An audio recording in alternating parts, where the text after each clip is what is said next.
ভারত জুড়ে ক্রিকেট উন্মাদনা এখন তুঙ্গে। টি-20 বিশ্বকাপের ফাইনালকে ঘিরে উত্তেজনায় মেতেছিল গোটা দেশ।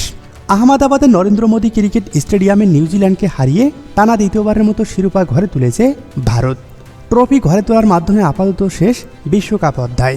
দরজায় করা নাড়ছে ফ্র্যাঞ্চাইজি ক্রিকেটের জমজমাট আসর ইন্ডিয়ান প্রিমিয়ার লিগ IPL 2026। কবে কোথায় মাঠে গড়াবে এবারের টুর্নামেন্ট, আসুন দেখে নেওয়া যাক।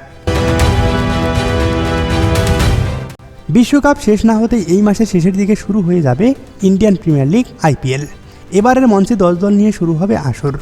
বর্তমান চ্যাম্পিয়ন হওয়ায় রয়্যাল চ্যালেঞ্জার্স ব্যাঙ্গালোর প্রথম ম্যাচ তাদের ঘরের মাঠ চিন্নাস্বামী স্টেডিয়ামে হওয়ার সম্ভাবনা রয়েছে। এবারের IPL-এর ফাইনালও আয়োজন করা হতে পারে ব্যাঙ্গালোর চিন্নাস্বামী স্টেডিয়ামে। সেই সঙ্গে প্লে অফের একটি ম্যাচও হওয়ার সম্ভাবনা রয়েছে সেখানে। IPL মানেই উৎসব, IPL মানেই উন্মাদনা।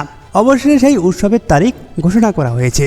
সম্প্রচারকারী সংস্থা স্টার স্পট জানিয়েছে আগামী 28শে মার্চ থেকে শুরু হবে এই টুর্নামেন্ট। যদিও আগে শুরুর তারিখ হিসেবে 26শে মার্চকে বিবেচনা করা হয়েছিল, কিন্তু পরে তা দুদিন পিছিয়ে দেওয়া হয়েছে। তবে টুর্নামেন্ট শুরুর তারিখ জানা গেলেও এখন পর্যন্ত পূর্ণাঙ্গ সূচি প্রকাশ করা হয়নি। তবে ফাইনাল ম্যাচ মাঠে গড়াবে 31শে মে।